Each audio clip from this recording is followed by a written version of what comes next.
Dailizalilar nemetskiymi, gollandskiymi, amerikanskiymi? Hozir bitta narsani ko'rsataman sizlarga. Butun dunyo bo'yicha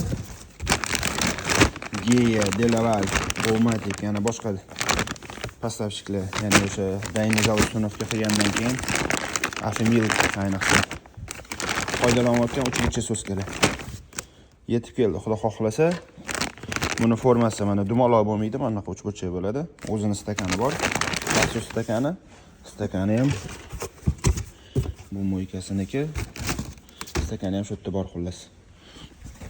Mana bunaqa nержавейка gruz bilan bo'ladi stakanlar. Xudo xohlasa, olib kelib qo'ydik. Aloqaga chiqinglar. Lekin kolичествоmiz ko'p emas. Hop. Qo'ldan kelgancha yetgancha qilib beramiz. Bularning ko'p egalari bor. Xudo xohlasa o'sha yetkazib tarqatishni boshlaymiz egalariga.